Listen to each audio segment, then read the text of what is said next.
Hey guys, I'm Chase, and this is my improv speech, and my audience is Wesley right here. All right, we're gonna start the clock.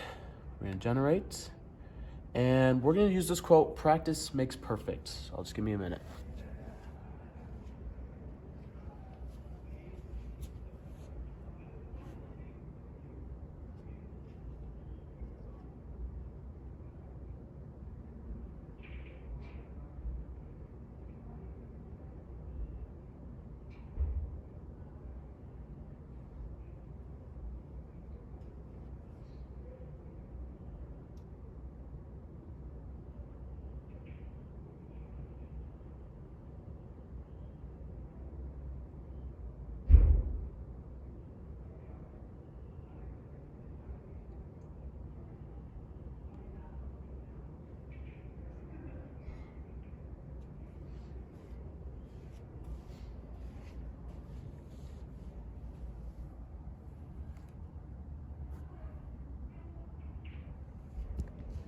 Brad Wilcox once gave a speech about how practice makes perfect.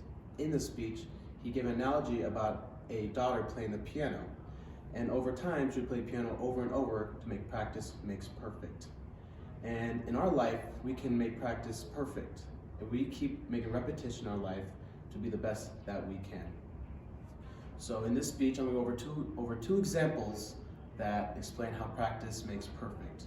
And then we can apply this to our own lives. With my first story, as we can see with Nephi, he and his brothers went to go get the plates. But over time and time, they failed 3 times actually.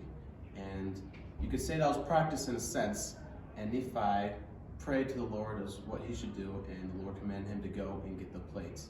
And hence, he went and got the plates. And over those 3 periods of times, you can say it was practice because they kept failing. And even though they kept failing, they realized what they needed to do next time, and Nephi was then able to get the plates. And with my second story, back in 4th and 5th grade, I remember trying out for the basketball team, and I didn't make the team 2 years in a row. I was really mad at myself, and for this reason, every recess in 5th grade, I would keep practicing my basketball skills. I would go to the courts outside every day and play with my friends and work on my game. I would go home and work on my dribbling skills, and I just knew I needed to keep practicing and practicing to be who I wanted to be. And with this, I kept practicing and made the team in 6th grade, and then thereon I was able to play basketball for the rest of my life. And this can apply to our lives because in our life we have many struggles in college. We go through the struggle of studying, social life, and even the gospel. But as we practice and keep striving to do our best in our life, we can be the best person that we want to be. And I think a main aspect that we can bring this back is the gospel. We're going to fail a lot in the gospel, but that's fine. We got to understand that practice is what we need to do to strive to be perfect. Jesus doesn't expect us to be perfect, but expects us to strive to be perfect. And we can look at his example in his life to know what we got to do to keep practicing. We cannot be afraid of failure. In the end, it's important that we keep practicing because as we go down, the only way is up.